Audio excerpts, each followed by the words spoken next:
FTI community, what is going on? It is Matt, and I am joined by the founder of COUCH Apparel. He is a senior designer for Side Door Magazine. He was the lead visual designer and creative director of the FTI rebrand. He is a lead designer on so many, and I mean so many projects for musicians, brands, outlets, and he's a photographer, a visual artist, a videographer, an outstanding human being.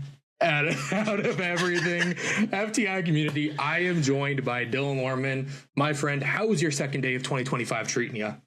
Oh, it's good, man. I mean, I'm already starting to sort of get ready into the new year, just getting settled, getting my shit together. Yes, sir. What did your New Year's look like? My New Year's looked like, so my friend from back home recently moved to the city at the harbor front. So we just watched the fireworks from his condo there.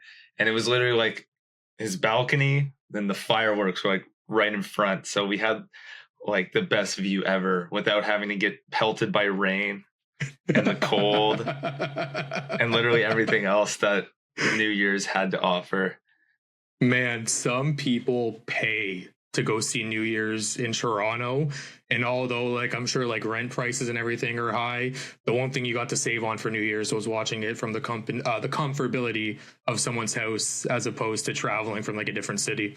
Well, yeah, we literally went to a pub before that, and there's this guy from England that came out to like have a smoke while we were leaving, and he was like, "I'm here in the city. What is there to do?" But I was like so shocked because it's like, why would you come to Toronto for New Year's? Like, if you're traveling from like England, like, wouldn't you like, if you're traveling in North America, wouldn't you think to go to like Times Square in New York or something? Like Toronto? I was like, okay. So we gave him some tips, but yeah. I would say that like as a tourist coming from somewhere else, Toronto and Niagara Falls are typically like the two like places in Ontario where you hear people go the most. But like growing up and living in Ontario my whole life, like when you go to Niagara Falls, it's become such a dive. So like with Toronto being like option B, I guess, or like what you hear the most about, because like although you have Ottawa, I really feel like Toronto's like the go-to if you're coming to Ontario. But what I wanted to actually ask about New Year's, when you were like watching the fireworks and everything go down, did you have like another place in mind that you would want to like see the fireworks one day for like New Year's? Oh, like sort of like maybe like what, like next year, like where I would like dream of seeing them. I'm trying to think. Like, I always thought it would be fun. Like before COVID and stuff, I used to go and visit my grandma in Florida. She's like a snowbird, so she goes to Florida for the winter. And I always thought it was super sick, like celebrating New Year's in the warmth. I always like, because New Year's is such like it's like a huge party and whatever. And I hate that,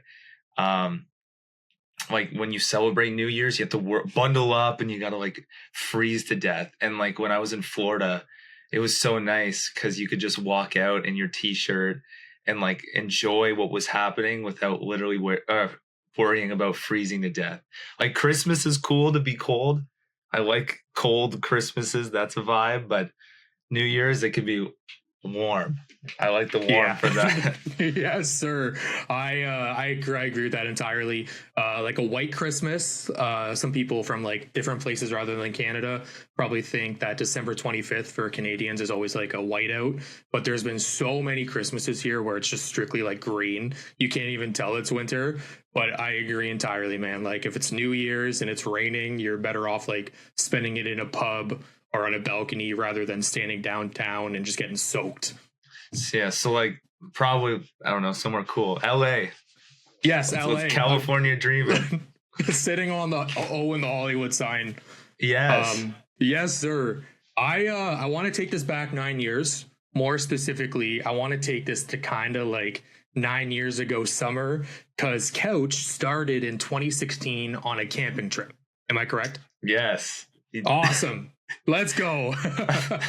And it started from the idea of you wanting to wear your own art as opposed to wanting to wear clothes that other people designed. And you kind of said, like, hey, I'm an artist. I want to see what my stuff would look like on a t-shirt, what it'd look like on a jacket. And then I'd say years later, as the brand grew, it quickly turned into so many people not only representing Couch, but also being expressive through the clothes you wear for them because of relatability. But talk about the origins of Couch when conceptualizing the brand. What are some of the most memorable stories of like getting friends, family, and businesses such as the Acton Business Company on board? Oh yeah, yeah. So I mean, yeah, so I started with the camping trip.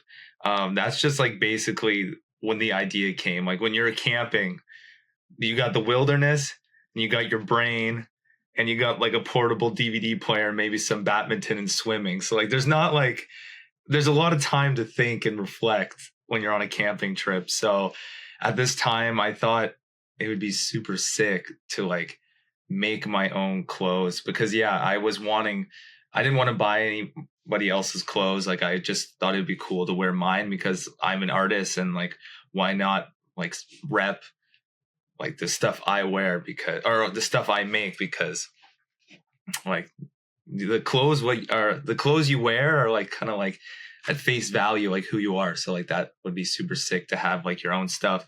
But basically when I was on that camping trip, I always like travel and like do these trips with my cousins. So it was like really cool because like right off the bat, my cousins were young at the time. So when I came up with this idea, they were instantly on board. Like Let's go. like, yeah, they were gassing me up and whatever. So it was super sweet. My one cousin, we had this like sort of like bead bracelet maker thing that my mom got as like one of these camping like activities to do. And I think like literally a day or two after I like came up with this idea, she made me a little like beaded couch bracelet that said it was white and then in brown letters it was just kind of like block letters. It said couch. Let's And go. that was like the very very first like COUCH Apparel branded thing that I ever had.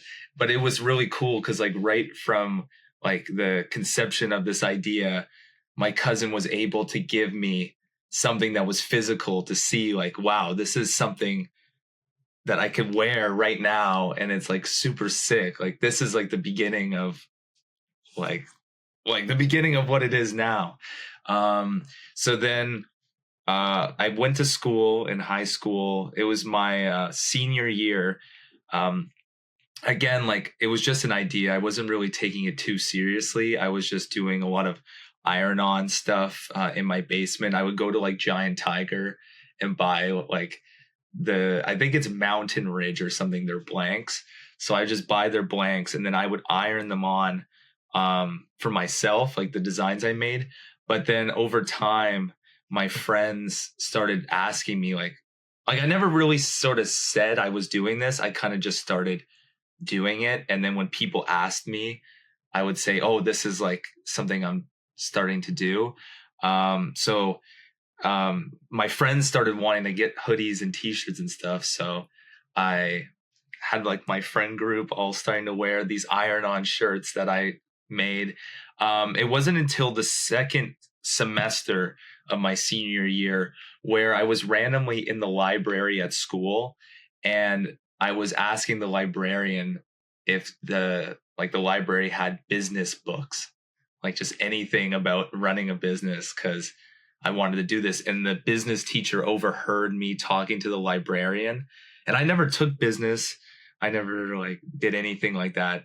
And she said, actually, if you're like, she asked about like what I was wanting to do and whatever. And she said, if you're serious about this, my class actually has a project where the project was like a Dragon's Den style type of thing where you could pitch your brand idea to like a group or a panel of like big entrepreneurs in like the Halton Hills or whatever. So she said, if you're serious about this, you should come to my class and pitch Couch for fun, because like my class is doing it for both marks, but also for the opportunity to get funded. So it was like a really cool idea that the school had, where these kids could actually have the opportunity to not only get graded for this idea they had, but to actually have the opportunity to get money for starting up their company. So I was able to join their class just for that project. Like I didn't have to do anything else. I literally came, like she gave me the rubric and like the sort of guidelines for this specific project. And yeah, I just did that on my own. Like I didn't have to go to any of the classes. I just did the project and I pitched to the panel of judges with like the rest of her class. And I didn't come in first. There was like there's a ranking. So like number one got, I think like $2,000. Like $2,000 was the maximum amount of money to like start your brand. So like they did it, I think they did it first to fourth or something. So there was me, or there was the person who came in first, someone came in second. I think I came in third. So let's go. Yeah, so I placed in the top thing. So I got $1,200 to start my brand, which was like big. Yeah. From going from like having zero to starting something, like literally just using my like part-time job money to buy blanks, to now having $1,200 to start my brand was like insane. So and I've been using that money ever since. Yeah. Like so like I've been like from the initial funding, I've been able to like reinvest into myself and like grow from there. So like literally without that jump start, I don't know like where I would be, because yeah, I'd be using my own money and stuff. So anyway, that was like how I started, and it was like super sick.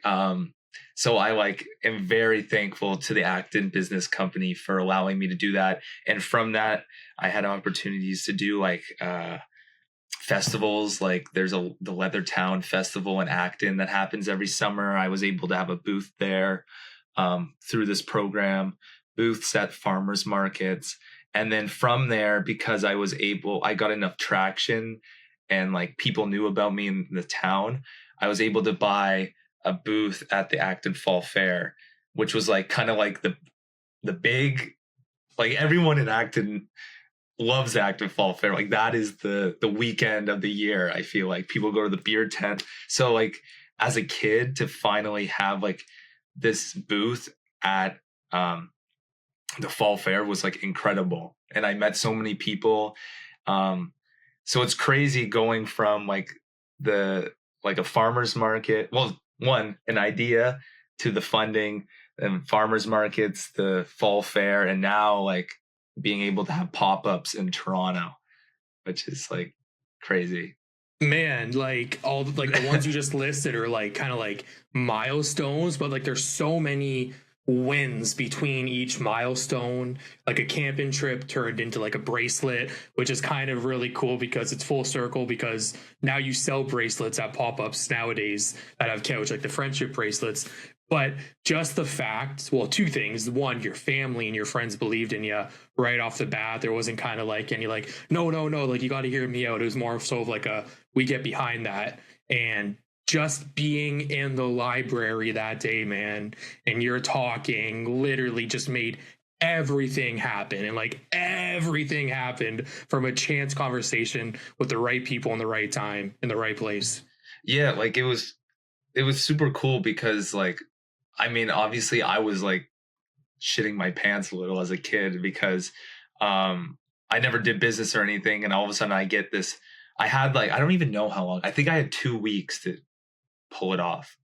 I think like coming up with the whole business strategy proposal, all this stuff. So I was proud of myself as like a young guy doing that stuff. So it was super cool. And the bracelet, I still have it to this day, but like because I've worn it so much or whatever, like the paint is chipping off. So it like is like all worn It's and like torn. lining, man. It just ages. Yeah, literally. Well, like, dude, like I'm kind of jealous of the fact that like Acton has been such like a not only like a thriving city as like growing itself, but it's really cool that like your success story out of Acton, because like the Acton Fall Fair is definitely known by so many people in like Guelph, Kitchener, Waterloo, Rockwood, Erin. So for you to actually like get a booth as like growing up in Acton, not only is that like such a cool thing to know about, but for you it's like another full circle moment because the city you grew up in, you got to place a booth at their market, which I assume was an all day endeavor. And then years later, you literally get to paint an electrical box with your design all over it. Yeah, that was crazy. And the fact that I was able to have the design like right in the downtown, like anybody who's coming into Acton is like basically forced to drive down that like through like the center of town. So like the fact that I was able to have that there is insane. So like people who know me can see it. Strangers might be like, what is that? They might Yeah, be like, yeah. they might be like, oh, sick. Or they might be like, oh my God, that's an eyesore. But like the fact that everyone is seeing it as they're driving past is like incredible. And yeah, so that literally is a full circle moment. There's something like recently the old Hyde House is shutting down in Acton, and the Hyde House was like one of the biggest things in Acton. Like the whole slogan for Acton was it's worth the drive to Acton, because everyone wanted these leather goods from this huge like leather retail store that we had. But literally this year they announced that they're closing the doors to that. And like I always thought how cool it would be if like one day I was Couch could be the like it's worth the drive to Acton, because like I'm imagining like a Supreme store in Acton. Like everyone would want to come to Acton because there's a sick ass store like Supreme or like any of these modern companies. And like if Couch could be that like store, that it would just be super sick, because like you could have like a pop-up here in the city or whatever, but to be able to have one back in your hometown and kind of do like this really cool niche thing over there would be sick. Like an actual like store, like you don't even need to be in Acton that day, but like there's a store that's selling Couch, that's representing Couch. I think that's more than doable, man. Like I think something like that is not even like something like that's like way in the future. I think that's like probably closer than you would think with how the brand's progressing and just like all of the small wins that turn into like big accomplishments. And I know I've told you a few times, and Danielle has as well, but I want to tell you is like June 2023, Danielle and I are driving down Acton. And I was like, babe, you got to turn around. She's like, what? I'm like, I know that electrical box. And it was me, her brothers, Sean and Danielle. And I'm like, we got to take pictures. We got to take pictures. So I had all these pictures on my camera roll of the box from like different angles. And I made Danielle stand in front of it. Like it was like a Pokemon Go, like Pokestop, where I'm like, we got to get pictures of this. And although I've known you for like 4 years, that was the first time other than clothing where I've seen Couch in the real world. And if I was just one person, well, I guess if we were just 3 people driving by, as you said, all the people that have to drive through downtown to see that, my reaction was also probably their reaction. Yeah, well, it's cool because like people that I worked with back in my hometown, like when I posted about it, like because like Instagram's connected to Facebook and whatever, when I checked the messages, people were like, I knew that was you that did that. like people, it was sick because like I was at that time, like I've been out of Acton, like I've been going to school and whatever for, like I was at school for 4 years and then I was out of school for a year. So like I was out of like my town, like working kind of like for 5 years. Like I wasn't there all the time. So the fact that people could still recognize my art from like before I left, and like people still know that that was like my art style was super sick. if that makes any sense. No, dude, that makes complete sense. And like without you even knowing, that actually brings me right into the next thing that I wanted to talk about with you was brand identity. Because while we were designing Atlas, like just our like casual conversations on Discord, you were honestly like a fountain of knowledge, teaching me all about brand identity, like how important it is to have a mascot to look at and know like, hey, that is FTI, and not like that reminds me of X brand, but X brand also reminds me of this. Like the soul Ronnie skull reminds everybody of Couch.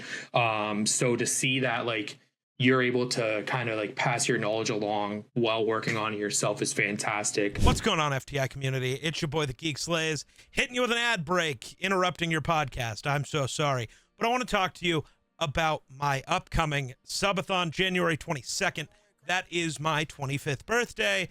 And I'm doing another subathon. Mine's a little different, though, because merch purchases, bits, subs, donations, and anything purchased off my Amazon wish list increase the timer. The last time I did one of these was in September, and it lasted for nearly 3 weeks. So this one could get a little crazy. We're releasing some new merch. This is one of the first looks anybody's gotten at any of these designs, so shouts out to you. So January 22nd at 5 p.m. Mountain Time, that's 7 p.m. Eastern. I'll be live on Twitch for a minimum 24 hours, and then we'll see how long this goes. Hope to see you there. For Couch, for example, as I just mentioned, Ronnie, the undead tourist, is the Couch mascot. He's the front-facing guy. That guy right there, the one spitting out Couch right here. He represents perseverance and resilience that not even death can take away. Plus, he's rocking a pretty sick Hawaiian shirt that represents relaxation, which is something that I find struggle with every day because I always feel like I need to be doing something. But with brand identity, with yourself, with Ronnie, even with Blonde Boy, how do you relate to both like Ronnie and Blonde Boy through like brand identity? Well, Ronnie, for instance, the thing about him that was super cool is that originally, like before Couch was even a thing, he was only supposed to be, I was in an animation class in my high school, and I made Ronnie as like a puppet that I was doing a stop motion animation with. And so originally Ronnie was never even supposed to be like anything more than just that stop motion character for like a small project. And I loved him so much. Like the day I drew him, I was like, this is so sick. Like I need to make this into a thing. So like, that's why the first design has Ronnie on it, just because I literally loved the character so much. Like as a kid, I always loved pirates, like Skull and Crossbones. I grew up with Tim Burton. I loved like the Nightmare Before Christmas, like Jack Skellington and all that. So like having a Skull character or like a skeleton character has been like my vibe my whole life. So it was like integral. I felt like that a skull would be my mascot. Like the problem is though, is like there's a lot of people like that use skulls and like as their own logo. Like that's something that I struggle with, like traversing through the world of other brands and stuff. Is like a skull is like a very like it's used a lot with a lot of stuff, but I felt like I have more of a personal connection to this character, like just because of my whole life growing up with this love and for all these different things. So and the Hawaiian shirt comes from, I just love like that sort of grandpa chic kind of like bathing in the sun Florida vibes. Like when I went to go visit like my grandma in Florida and stuff for Christmas and like all that stuff, like I just love the idea of like rocking like a Hawaiian shirt and like chill. I wish I could wear a Hawaiian shirt every single day, but you look kind of crazy sometimes wearing a Hawaiian shirt when it's like -10 outside.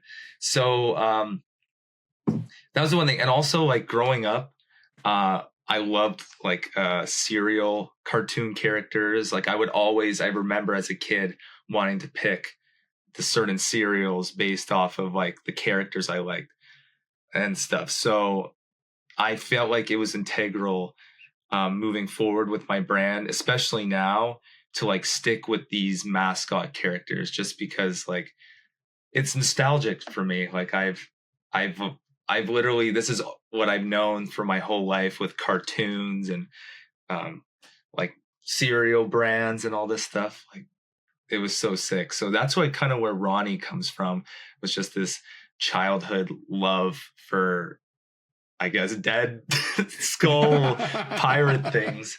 But then recently Blonde Boy sort of came up and whatever, because after graduating school, I've been having I've been having an interesting time trying to like divide myself as both like a clothing designer and artist with Couch, and then also like being a freelance designer and like working for other people. And the Blonde Boy character sort of developed because I didn't want to like have this like weird division where I was doing one thing and another thing. Like I kind of wanted to create something that allowed them to be separate identities, but then there was like a central point, like a thing that ties them all together. So I created Blonde Boy, which is this clown character, which is, clowns are more of like a recent love for me. I don't know what I like the way they dress. I like the colors. They don't scare me. I know a lot of people. That's the thing. I use two mascots, one of a dead person and then one that people have like actual like fears of, clowns. So I'm kind of like going into this weird territory. But yeah, so Blonde Boy came up because I wanted to merge both my design and Couch. And so I've been going with like my freelance stuff under the name Blonde Boy for the longest time since I was in school. So I was like, I need to make a character named Blonde Boy that lives within the Couch world, because Ronnie does his own thing, Blonde Boy does his own thing, but they're homies. So they like hang out and they share ideas. So like Blonde Boy is more so like the graphic design freelance world, and then Ronnie is like the Couch world. But because they're in this fictional world of Couch where they're friends, things start to like meld together.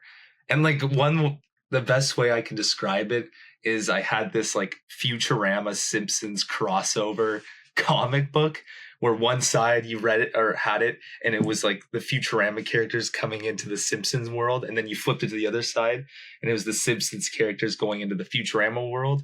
And it's cool because like Matt Groening did like he created Futurama and he created the Simpsons, which are like two separate cartoons made by the same like artist. So like when you look at them, like you know that they're the same guy, but then like he did like this cool comic book where they all like meld together. It's kind of like a weird rant, but like that's like where I see Blonde Boy coming into this. So now they hang out, they're homies. You see them on clothes, you see them on stickers. Yes, sir. Yes, Blonde Boy. You got Ronnie here.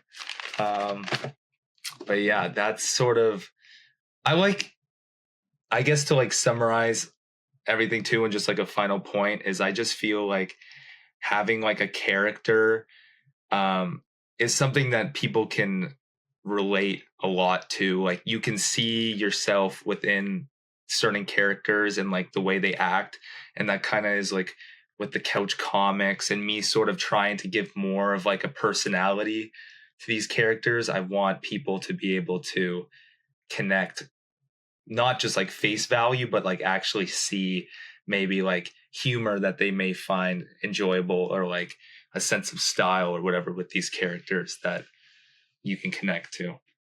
And like I'm sure deep down, because I know as like an artist it's really hard to like give yourself credit for what you create, but I'm sure like as an artist for you, you know that like you're doing it very successfully because anybody can just throw a design on a t-shirt and say like that's like the collection right now is this guy or this character or this design that's going to pop up once just to look good. But having like a consistent character with core values, and like you're creating this like couch world as you mentioned and how we talked about at the beginning, and like everything having a rhyme and a reason, but them like also like intertwining but also being very like unique with their own traits is very important for brand identity.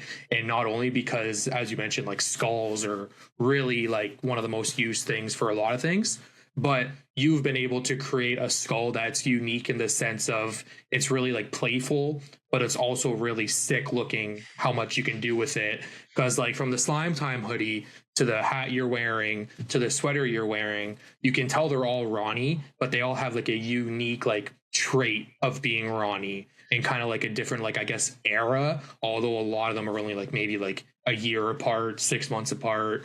But then Blonde Boy recently being introduced, he came in with such like an oomph because he's literally spray painting Ronnie, and it's kind of like that was his perfect introduction to not only tell you like, hey, Dylan Lorriman created these characters, but like they're also connected because Blonde Boy is now spray painting the logo that you know of. Exactly. Well, the thing, like, Ronnie is almost my best, like, he's basically like my imaginary best friend because I've grown up with him now, like, since I was in high school. Like, so, like, since I was like 16, 17, I like the way Ronnie looked when I first drew him to like what he looks like what you're saying on the hoodie to now, like, he's gone through so many different iterations and sort of styles that, like, it was just super cool to see this sort of evolution that he's sort of taken throughout this entire journey. And I have a secret to tell you. I may or may not have trouble even drawing Ronnie sometimes. So maybe that is why every time he's a little bit different because I kind of forget how I drew him the first time. Dude, when you were signing the relaunch poster at the relaunch concert, I said to Danielle, not even 10 seconds later, oh, he has that down to a science. Because you were literally like, and I was just like, he didn't even have to think about that. Yeah, so that one, I created a signature. I wish I could pull down the poster, but I've created like a tag that I use as my signature where I use the word couch and make this Ronnie character with it, which I do. Like, if people were to ask, like, yo, can you sign this? Or like for instance, the poster. But like, yeah, the character, like comparing this to your hoodie, identical. They're unique in their own way. But I think that's what's beautiful about it is that he's like forever kind of like, he's not perfect. Like I find that I'm a very perfectionist kind of person, but I'm trying to stray away from this. And I think it's cool that Ronnie kind of takes different shapes sometimes because it like lets you stray away from it being like to a T. And that also makes Ronnie really more personal and more relatable because like, although like every day for the rest of my life, I'm going to wake up as Matthew Ryder, but I'm going to be kind of different every single day or like every month. So like Ronnie changing just a little bit here and there, whether it's just like remembering how to design him or like him getting like kind of like a fresh coat of paint or a fresh coat of skulls or bones. It still makes him unique in the sense of he's still the same person, just kind of growing with you. Something I've also always admired about Couch is your emphasis, as you mentioned, with being a perfectionist, is also your ability to make everything like a memorable experience that absolutely everybody can enjoy, whether it's like the different themes of the drops, like for example, the Slime Time drop, or the way you're able to kind of like make an in-person pop-up, like an experience from when like Alex, Frank, Danielle, and I came to see you at the Stack Market. Like, you took that little storage unit crate and turned it into like an actual, like, yeah, I can tell this is Couch. I can tell that this is more so an experience for someone to come enjoy with the opportunity to take like a souvenir away, as opposed to you saying like 2 clothing racks selling things. Like, you're really good I'm making things like an experience. But I've been curious, and I'm sure I've asked you before, maybe I haven't. What goes into like making a couch project? Whether it's like planning a new collection or being a part of a pop-up market, do you have a similar like starting process for everything, or does inspiration take the lead when a new project comes to mind? Sketching. Like every project starts with my sketchbook. Like I go to Muji because I like the way how like perfect, like I don't know, the way that the sketchbooks are made and the dimensions and just how many pages there are. I feel it's like perfect. I don't know what it is that Muji has done something to my brain where they've told me that this is the sketchbook that I need to buy. So everything starts with a sketch. So I'm always sort of just, if I have an idea, I need to like kind of see it. I'm a very visual kind of person. Like if someone tells me do this, and this, I can get the idea, but I need to see it. Like whether it's just like a little like sketch here and there, like I need to see it. So everything starts initially as a sketch, like whether it's just black and white pencil or even with color. Like Atlas came about, like sketching was important for him because it kind of just comes like you just kind of have this sort of idea and then it comes there. So there's that. Like, so for specific drops, like clothing designs or like the couch comic or anything like that, it's always in the sketchbook. But for something like my pop-up,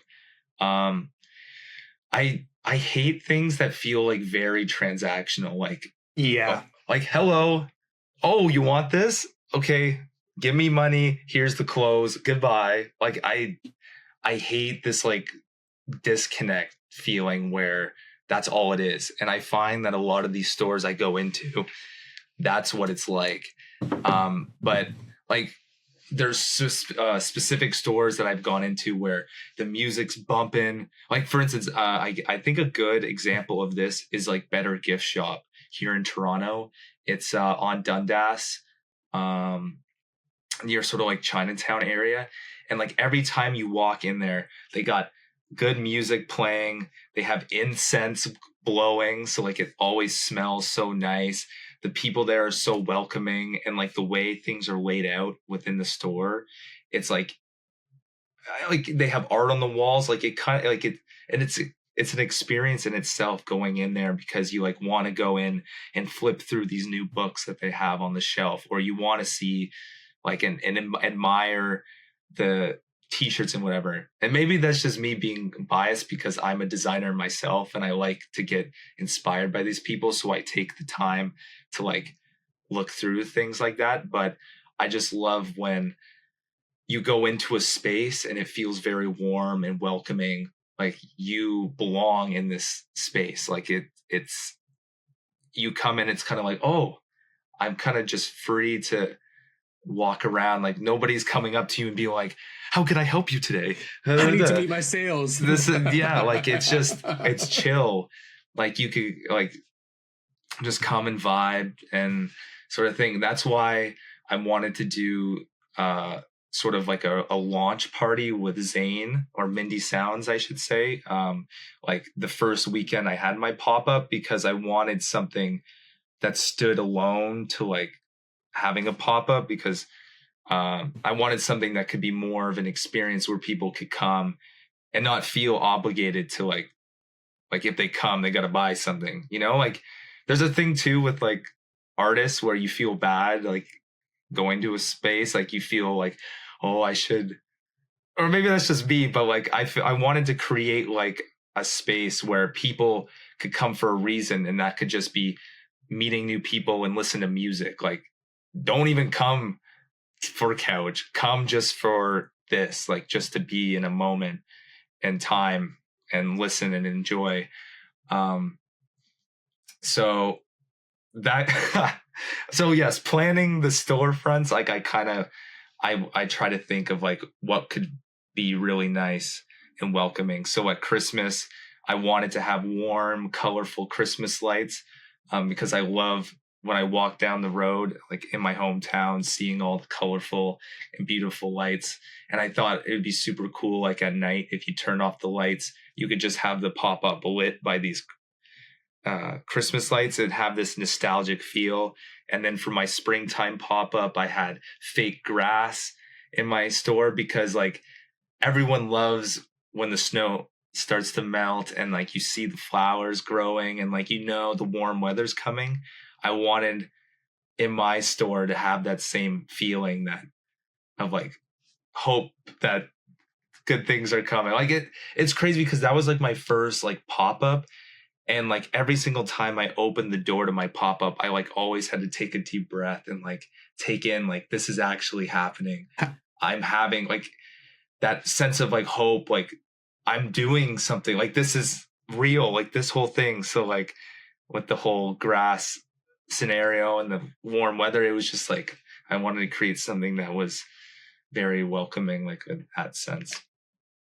You did that so well with the Christmas market because like you said it perfect, and I kind of almost like lost the word I wanted to use, but like for lack of a better term, like you sold this experience, or I guess like you welcomed the couch experience to just passerbys with like Mindy Sounds like DJing, because like although you're selling things in there, you're more so welcoming people to come in and experience the world of couch. Because although Mindy Sounds isn't like a character, like an actual like drawn character in the couch universe, he's definitely a part of the couch universe because you guys like what's the word I'm looking for? You guys connect a lot. So although like he's not like a sketch, Mindy is definitely a part of the couch world.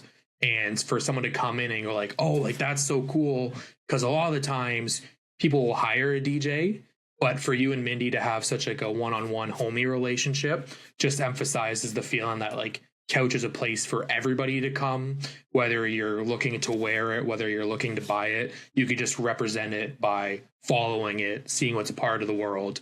And man, like the thing you said there about like taking it in, breathing it in, although my mind at the relaunch was going like 2 million miles an hour, kind of like just trying to make sure everybody was perfect, like everybody was having a good time, every single time I would come around the corner from like the little like curtain green room, I would just look at the crowd and say like, it is 10:45 p.m. right now. So many people are smiling. Then I would name the people out loud that were having a good time, because it's an experience that you created, but it's also a moment to be proud of yourself. Because not only for like me, because the relaunch was definitely like a group effort. I take a lot of, I guess, thought in thinking like what we wanted to make it versus what it actually was, which blew it way out of the water. Later this year, hopefully February, March, when the relaunch vlogumentary comes out, people are able to get the relaunch feeling that we had that night, but through a video. And like that honestly goes into what I want to talk about next too. These are just amazing. This is just flowing so well, man. Is when you're creating a brand, especially off trying to give an experience, self values, like giving characters traits. It also means being very open and, dare I say, like vulnerable. Because like when you create something, you're kind of like putting your true self on 200 and showcasing your true self to the world.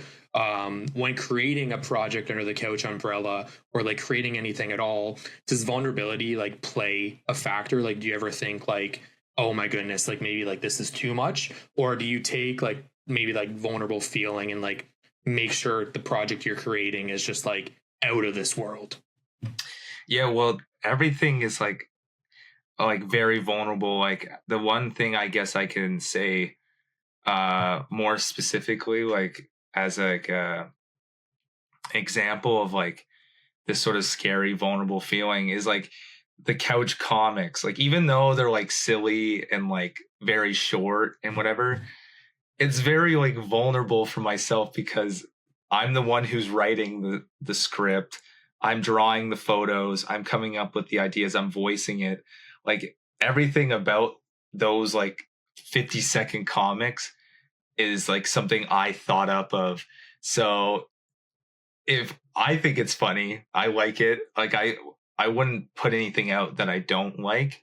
So it's scary. Like, it's just interesting to see what people will have to say about that whole idea. So like, if people are like, well, that was dumb, then scroll past. Like, obviously it's a hit to the ego, but like stuff like that is super vulnerable. I guess like,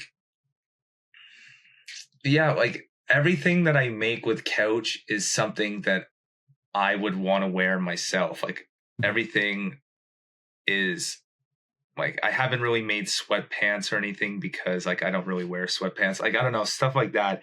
So everything comes from like something that I either really connect with, or like things that I'm nostalgic to, like the comics and the cartoons and everything. So a lot of the stuff that I put into the brand is very like, it comes from me, like deep down, like all the things that I truly love: fashion, drawing, cartoons. So yeah, it is very nerve-wracking, especially on social media too, when you like you put in all this time and then you're like, oh my God, I hope like the algorithm pushes this thing. Like, it's not even like, I hope like people see it. Like, it's like, I hope Instagram will like let people see it. Like, I don't know. It's like, it sucks that you put in this time and then you have to like let a machine like push your art. So that's why I like the relaunch concert so much, is because like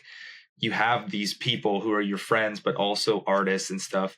And you created a space where, you know, people will see you and they will listen, and you will share this experience with one another. Like for instance, like Shoop and Average James and Emerson and everybody, like having them come and knowing that at this place I'll be with my friends and be with these people, and we're all in the same room sharing this one thing, is super cool. Because it sucks when you make such passionate, vulnerable art and then Instagram or Spotify's like, I'm not going to put you on a playlist. No.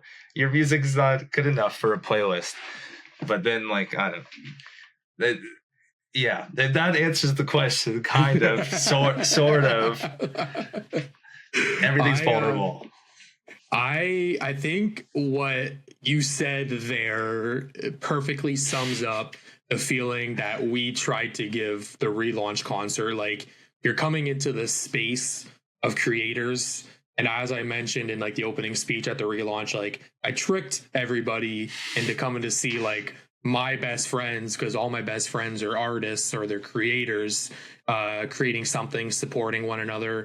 And the word I heard the most that night was support, community, and love, because there was so many people that like wouldn't necessarily go out of their way before the relaunch concert to like listen to like a Shoop or an Emerson or an Average James, because they're more so focused on like whatever's on Z103.5 or like Daily Mix 123, like known names.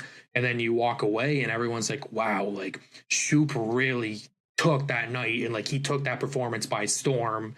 And then like seeing Average James, for example, my uncle Fran thought that we brought Average James in from like Toronto or something, because he's like, was this like a hired band? And I was like, it was a hired band, but it's also like my best friend who's a really good musician, who had the support of other musicians who's like are in like other bands or like other collectives, and like they all come together to support one another. So I think that night really opened the eyes to a lot of people of like what happens not only when you support independent artists, but when you watch people just support one another. Because there was not one time that night where the crowd was looking like bored. They were kind of like, wow, like 30-minute sets for a guy I don't know. I don't really know about that. But a lot of the times they're like, encore, we love Shoop, Emerson, Average James.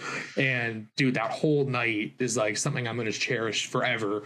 But I'm not going to keep saying that because I could talk about it for the next 2 hours. The Instagram algorithm too, man. Like, although at the end of the day, like Couch is like your brand, it's your passion project, it's you as a person. You hit it right on the button. Like, it's also being marketed as a market or a business. So we've really gotten used to this fact, like any creator, any brand, any collective, that if like the algorithm doesn't put it on, you're automatically assuming worst case Ontario, and you're like, wow, people really don't like what I'm doing, because odds are it's not being on their feed, which hurts the ego, which hurts the self-esteem. I was going to do this project with extraordinary people, Noah, Stefano, who's hometown shooter, and Hunter, Average James, and it was going to be called Sound Shelter.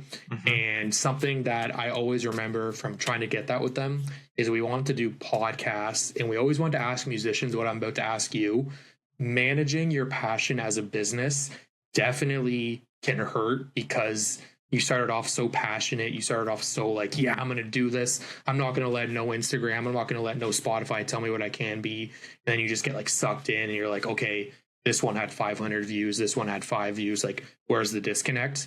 And no matter if it's making an impact on your portfolio or you're making an impact on somebody else's life, how do you control that thought of managing Couch as a business, not affect what you're going to create next without like thinking of the business or marketing side, if that makes sense? Well, with everything, like with Couch, like I said, like I want to make stuff that I like. So when I'm coming up with a project, or I'm coming up with like a design or anything, like at the end of the day, like it's something that I would want to wear. Like I try to make things like for myself, like when it comes to the art, like the paintings, a lot more so like with the airbrushing stuff that I've been getting into. All the stuff I've been airbrushing on are like pieces that I would find myself wearing and I think are really cool. Like I like not to sound like I'm tooting my own horn, but I love all the stuff that I like airbrush and whatever. Oh yeah. And wear and stuff. So like stuff like that, I'm not too like it's obviously like when you post it and like it doesn't get that many, like people don't see it or whatever, like it sucks. But I try to like take it where I like what I made. If nobody sees it, I'll wear it because I like it, and I'll try again, and then I try again, and if nobody sees it, sick, I got another pair of pants that I can wear myself, because I just keep adding to my closet here. It's gonna start overflowing with all the clothes that but like I think it's important, like when you're doing stuff like that, to always like, if it doesn't do too well, like it sucks so much, like especially if you put so much time in it, but just know like, okay, that didn't work, but there's always another video, there's always another post, there's always another t-shirt, there's always another song. Like as long as like you're always like just thinking of like sort of ideas and just keeping your brain fresh with like for it, I keep bringing it back to the relaunch concert, like going to like relaunch concerts and listening to other people and having your brain always going. Like if you're always just consistently kind of like making something, like it doesn't have to be every day, it doesn't even have to be every week, but the fact that you're just kind of in that mindset, it lets you sort of in my experience, I can like sort of say, okay, that didn't work, let's try something else. Let's try something else.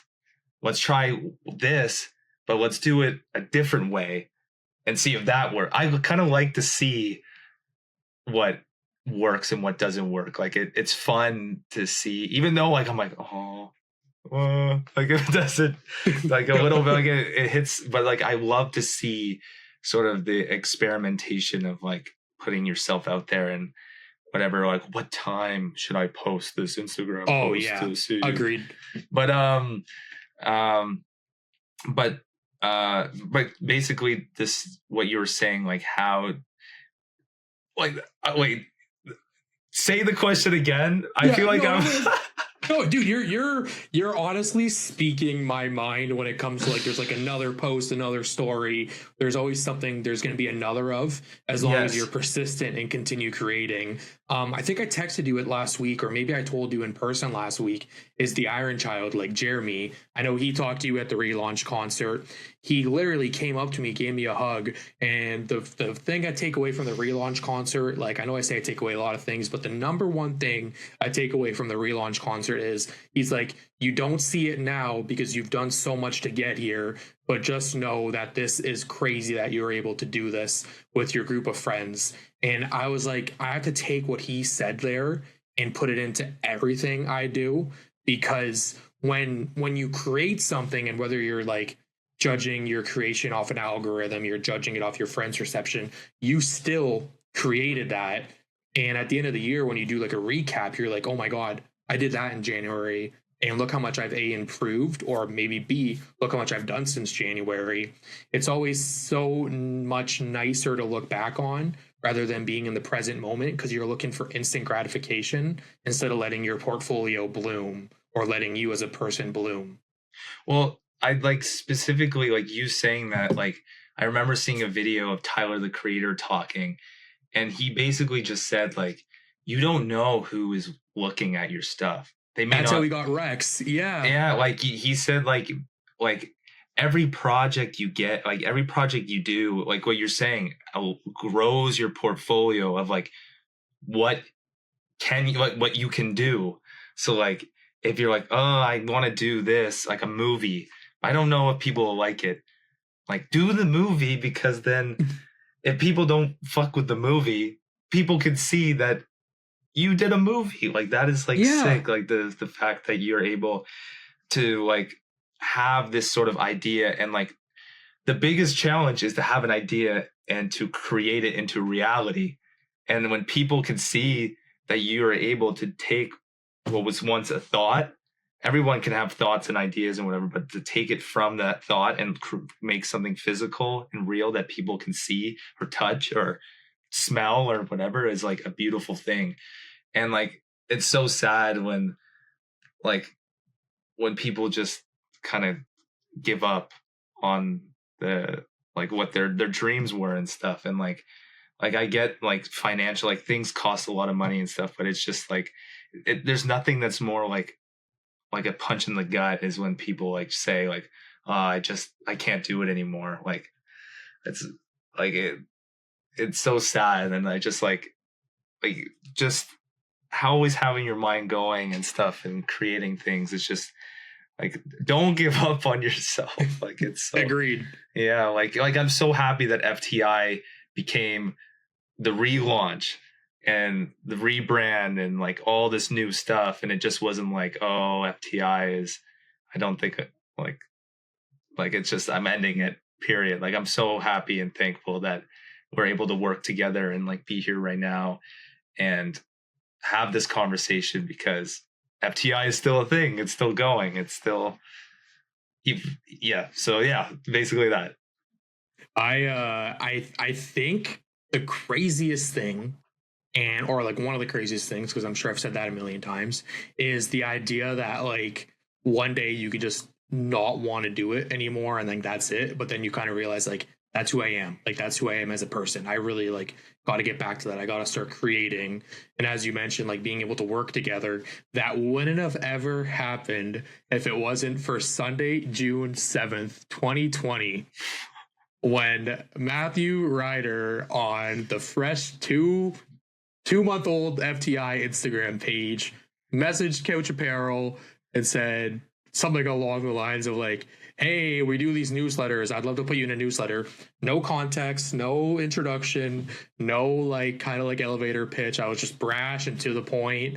Looking back on it, definitely came off as like a gotcha, like, hey, let me do this really quick, then like try to like do something funny in the background. But it was honestly me being ignorant to not knowing how to properly like approach a brand or like approach a creator, which like over time, of course, I think I've got it kind of down finally. It definitely does not look like those opening messages anymore. Not only did I cringe from those messages and from those pitches, but it also gives me like a huge indescribable feeling of like happiness and kind of like a nostalgic happiness too, although it's in the moment and in the past, that we are able to do this together, do the relaunch together, do many collaborations, which we're going to talk about. But going back to the first day or like the first little bit, other than FTI unknowingly coming off as like a gotcha scheme, what do you remember about like those early days of connecting with FTI? And what was your original understanding of it at the time off of, hey, let me put you in a newsletter? versus what you and I have made it today. Well, bro, like the thing I keep saying to you is like the fact, like you are literally one of the nicest guys that I know. Like to this day, like it's like the fact that like the reason why I thought it was a gotcha moment is I was like, there's no way there's a guy this willing and open to like be like, hey, come, let's do this, because like I don't know, everything that I've been seeing and everything that I kind of like what you see on the internet and everything, everyone wants something. There's something that people want, and like the fact that you just keep giving and like you're like the platforms, and like FTI I think is like a wonderful place for people to connect. And like I think it's crazy, like your friends that I met through FTI, like Emerson and stuff, like meeting them at the relaunch concert was such a crazy experience, because like I knew them for so long on the internet and whatever, and finally being like, yo, like what's up, like that alone is like such a beautiful feeling. And especially like you coming to me during COVID when everybody was locked in their houses, like I don't think like FTI came at like the best time possible. Like when people needed it the most, FTI sort of came as like a way for people to connect through the internet and whatever. Like, yeah, there's Discord and everything, but like, for instance, you introduced me to like Palm Reader and the Cemetery Sound radio that he did. And I thought it was like the coolest thing that he just kind of put on this own like radio show through Discord. I'm like one, I never even used Discord until COVID. Like I had no reason to use it. Like all my friends played like on PS4. Like I never used the Discord, but the fact that COVID happened, I'm just am meeting you, I'm getting all this stuff. And it was Thursday night, right? Cemetery Sound. Yeah, man. And the wildest concept was a Discord radio show. Yeah. And I remember every Thursday night, like if I didn't have work, because I was still a frontline worker there during COVID, I was still grinding. If I didn't have work, I would be sitting like either in my bed or like with my mom. My mom listened to it. Like I had it on speaker, and like just memories of that is like super nice, because like you know, like you listen to podcasts like when you fall asleep or whatever, because you like to hear like the people talking or whatever, and just like knowing that there were people in this call all here for the same reason was like so sick. And I mean, I know that's not FTI, but because I met you and I dove into this world of like collaborators and stuff, I met so many cool and unique people. And yeah, it was really integral during COVID to have that. That's fucking sick. I feel I reciprocate those feelings, man, like right back. And like, especially with like Palm Reader and like Cemetery Sound, like, although like I don't know what Palm Reader's up to like right now, I don't think he knows how important of a role he played too in making sure people could put something on their calendar to still be a routine when routines were out the window, because if it wasn't the grocery store, it was home. It was doing walks, but you can only do a walk around your block so much. So like people like Palm Reader like put something in a routine that also gave confidence to let creators and people come chill, talk to one another. And then like most recently, you and Shoop as well. Like you're designing Shoop's literal album cover, single covers, and I guess it's out. The singles are out, and physical masks. And it's things like that where like you're putting confidence in each other, because Shoop believes in you to produce something for him that he wants to see in your art, and you're gaining confidence because Shoop approached you to make him art for what he wants to put out with his music. And with all the collaborations, I have a list in front of me that I'm going to read out, and just listen to how many collaborations that there have been. Thursday, January 7th, 2021 was the first FTI artist Q&A, which I will send you that link if you don't have that video no longer, because you need to see the progress you made from then to now. I have it on my YouTube, I think, still. Oh, tight. Yeah.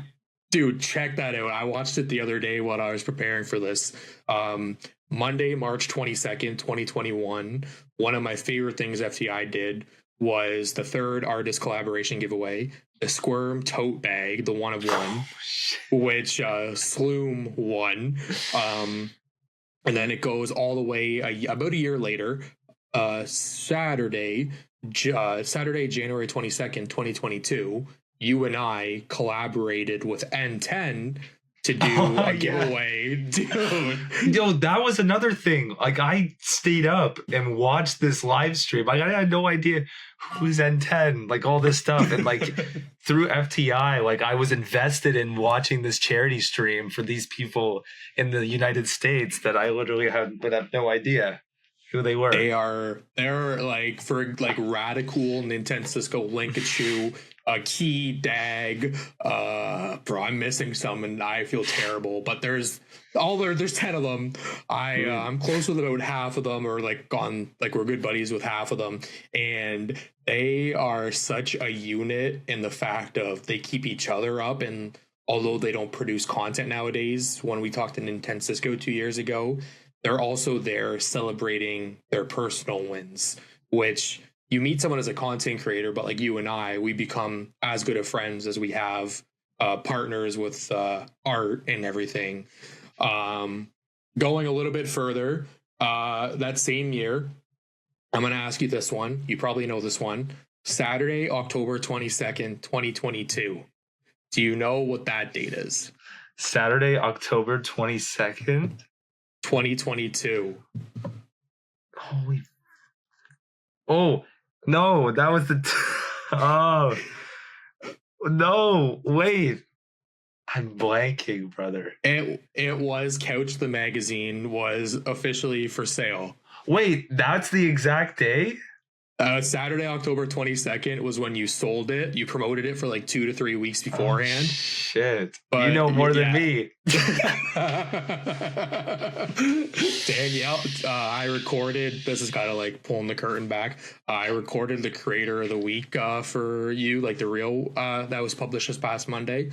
And Danielle was reading it the entire time I was recording. And I was like, this is the coolest thing ever. And then one more collaboration to mention, and then we'll go into the present day. Thursday, December 21st, 2023. My second favorite FTI and Couch collaboration. Do you know what that one is? The 2023. December. Bro, what the fuck? I literally am trying to think. Like, literally, my brain is so... Just tell me. That was the holiday stacked market. That was during the week. Us linking up for the first time? Yes, sir. Okay. I was wondering, I'm like, that was the biggest collaboration. That was like full circle. That was awesome. It was crazy. And, like, out of all those dates mentioned, do you have like a personal favorite or something you remember like on your side of that? And without naming the FTI collaboration or like the Atlas collaboration rather, is there another collaboration you've taken part with, maybe like with an FTI community member that you remember near and dear to your heart? With an FTI, well, like for instance, like certain things, like I remember when I banned it, like this is not a collaboration, but I remember when like FTI first started, like I first started like joining into the world, like I saw When I Bandit stuff and I was like instantly in love with her art style and everything. Like it was so sick that like I literally went and bought something from her store like that. Like it was like I had no like second thoughts about it. It was like, I want this, I really love this, and I had to get it, so we got it. So like even though that is not like a collaboration. I think like right there, it shows like how like fucking sick FTI is, like that you can meet these people and that happens. But like with FTI, I mainly have collaborated with like you and now Shoop. And like the other ones that kind of just been me sort of doing some giveaways. But I love doing the first Q&A video with you, because that was sort of like around the time when I first started doing video editing. And like I was having like pop-ups coming up on the screen, and like even though like they're not that's not a crazy thing, like it was crazy for me at the time doing that. And like you were challenging me, not like not you saying like no, not this you weren't out there Get being this like done.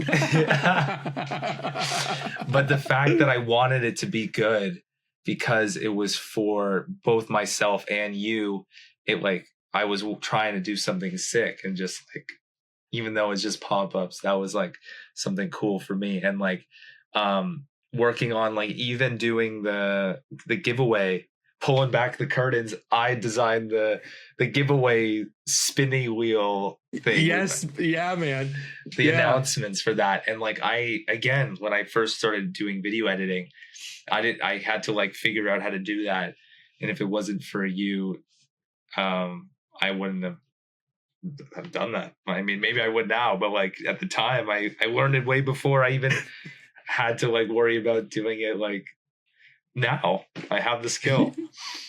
I remember 3 times. I remember it was 3 giveaways like in a row. I was like, hey man, like, how do you do that spinny wheel thing? Do you have time to do the spinny wheel thing to help announce a giveaway winner? Yeah, it's sick. I love it.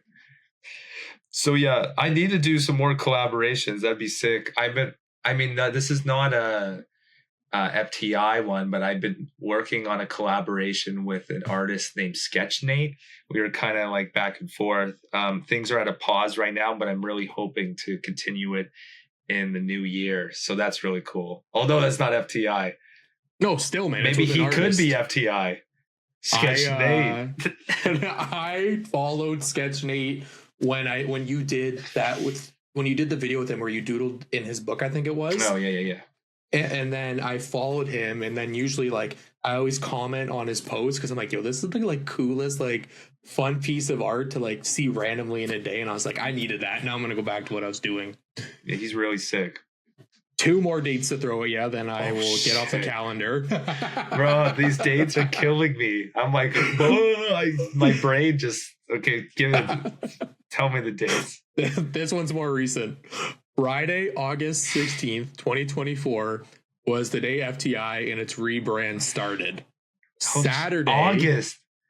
Only August. Saturday, August 24th was the day Atlas was born. Atlas, before I actually get into Atlas, I think I've told you this before, but I was walking downtown Guelph with Dalton like 2, maybe 3 years ago.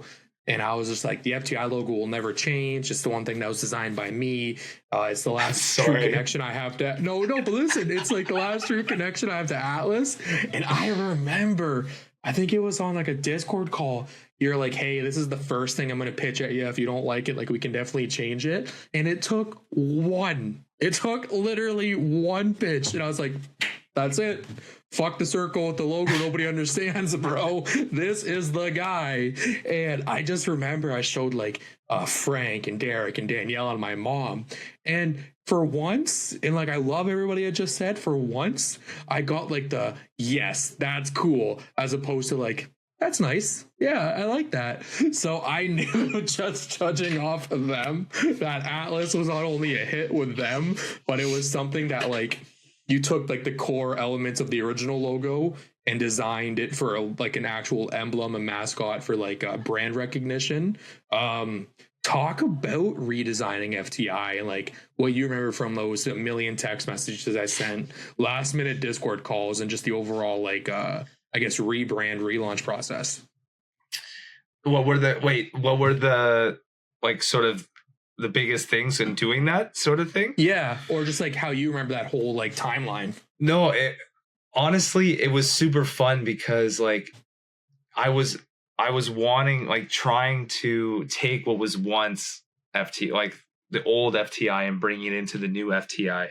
Like, it was like a really fun thing to work on because, like, me as a designer, I went to school for this stuff. So like to be able to like figure out, oh, how can I use the colors that you used, and like how can I take what was this? Because like that's a thing a lot of people struggle with, is like, how can you keep that brand recognition moving forward with something that is kind of new, like switching it up, like the whole Facebook meta thing. Like, how can you bring stuff in like that? So I love the challenge of doing that. And like just me and my mascot, me loving the mascots, I felt like I needed to do a mascot because I started doing like initial sketches of just like the word FTI and like FTI, but it had an arrow. And I'm like, this is just too lame. Like just having it say FTI. Like I need to have something that is like something that is cool. Like I'm trying to imagine it being on like shirts. Like my clothing brand mindset came in where like I needed something where if someone came up and they saw a sticker, oh, I want a sticker of a robot astronaut more so than just like a word. So it was a lot of working with that. And I think it was super sick that like, cause not a lot of times the first design is the one that gets picked. So the fact that it just came so seamless like that was pretty crazy. And then actually seeing it on a shirt that you made for the relaunch and like for the for the punk rock flea market and stuff, like actually seeing it now translate like the way I envisioned it being translated, like and seeing it now on pins and stickers and stuff, it's like exactly how cool and I thought reimagined too. Yeah, like I thought it was super sick. Like Gingerbread Atlas. Yes, man. Like I think it's no secret, especially to the people who have been around FTI for a while. You and Timmy, and when Julia, One-Eyed Bandit, was like an active like artist, you guys were like always my three go-to to like help me bring a vision to life. So to know that you designed Atlas in August and by November he already has a second like design to him, and that one is just as sick as like original Atlas. It is ridiculous to think that in 3 months Atlas has traveled, because I love using like these like little like space terms. Yeah. Atlas has traveled to different cities because over 30 people are either wearing him. A lot of people have like the pins and the stickers, and it's just like that fun little robot astronaut that has instantly become like, that's FTI, which I always struggled with. So to see it actually going down and happening and people enjoying it, I think all of that is just incredible. Chef's kiss. Well, and people now can take like what we created and now like do their own artist renditions, like because like what Timmy did, like with the gingerbread. Like I think it'd be super cool if like one day you decided like FTI community, like all visual artists or whatever, submit your own rendition of of Atlas, like as like a like sort of a montage thing, and then like seeing how everyone else like interprets this design and like creates it in their own art style.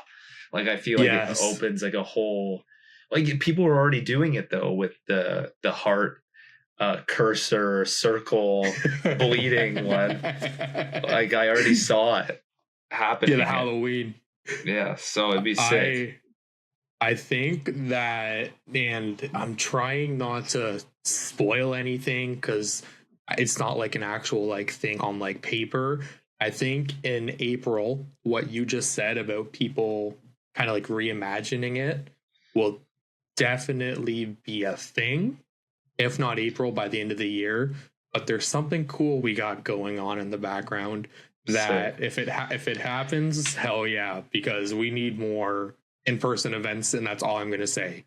Yeah, for taking sure. away from Couch, FTI, creating, collaborating, when there's no collaborations, when the iPad, the sketchbook, the iMac, when nothing is on, when it is just you, yourself, and you, what are you doing? What does the normal kind of like, I guess, break or breather in the day look like for Dylan? Going for walks. Yes, sir. Yes, sir. Because I live in the city, I love walking. Like the TTC is sketch as a hell. Like I feel like I'm gonna get stabbed every time I get on it. So Ubers are expensive. TTC is hell. So I do a lot of walking. I walk everywhere. It sucks now, like in the winter. Like the winter really bums me out because it's just so disgusting to walk outside and whatever. But especially in the summer, like I'm always walking everywhere. Like late at night, like if I just need a breather, like just going out and like seeing things, or like going out to meet with friends. That's like the biggest thing is I'm so like in my brain with a lot of things, like because I'm still working a job, like I'm freelancing, I'm doing couch, and I'm like working like a part-time job, like because I need money.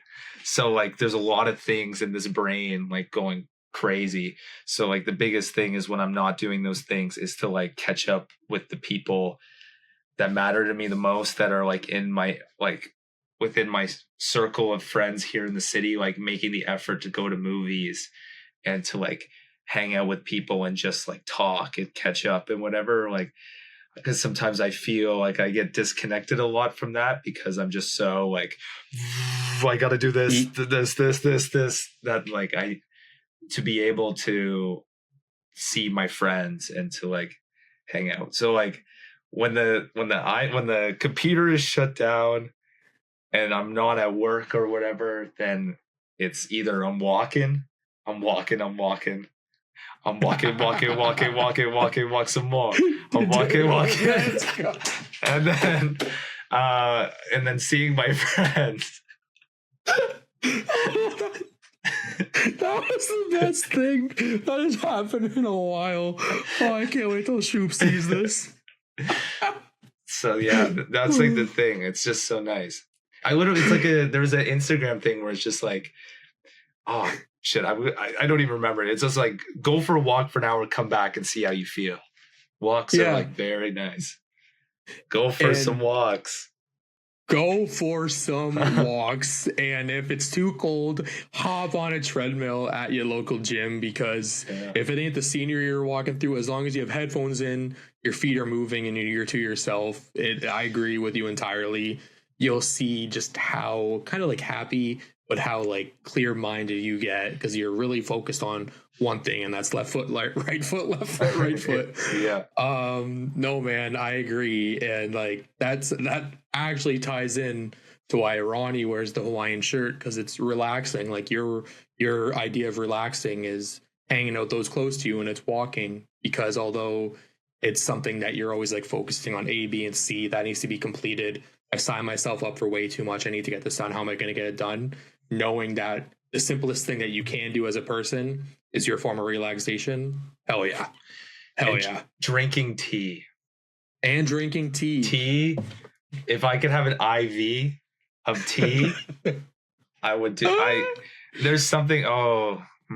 It's so nice. Like something about just like sitting back or like walking to get tea from Tim's and sipping the tea while you walk around.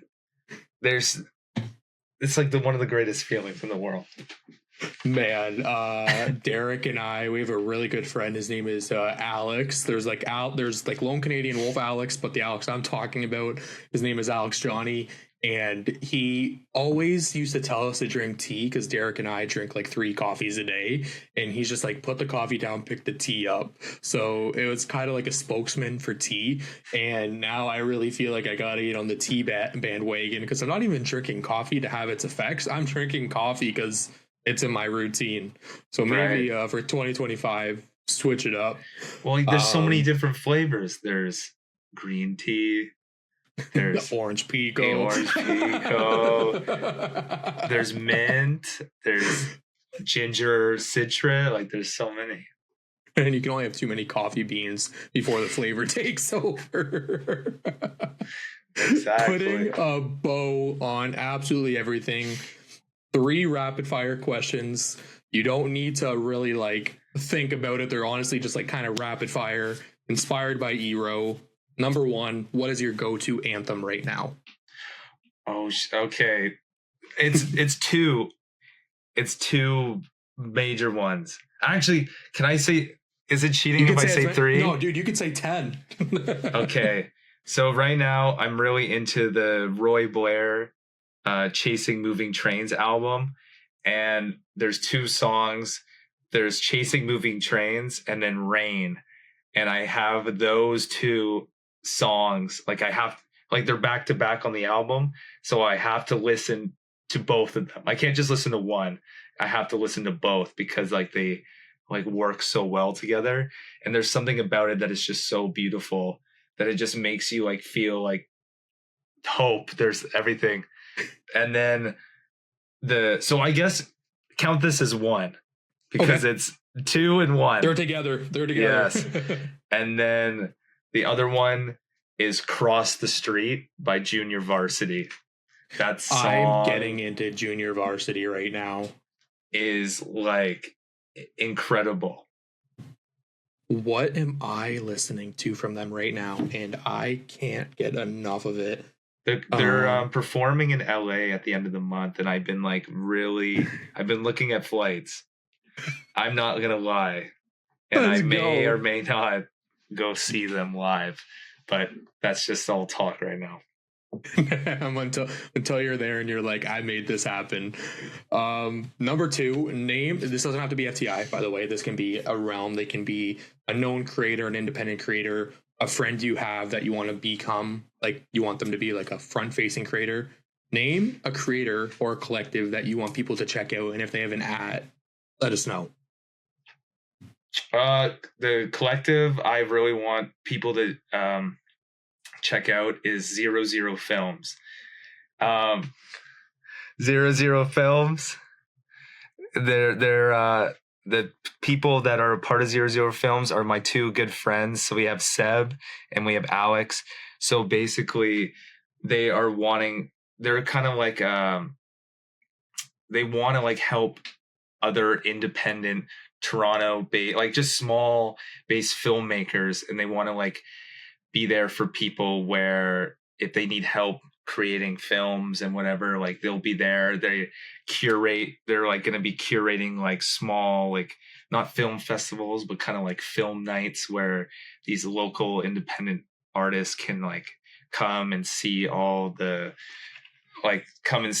films that people are making here in the city. And like, I feel like what they're doing is like incredible, like for like FTI, like to be able to like share the stories of these smaller artists and whatever, and be like a platform or like a thing for people to be seen. Like I feel like they're doing something incredible for that. So check out 00 Films if you like love good local independent cinema, or you're a filmmaker yourself.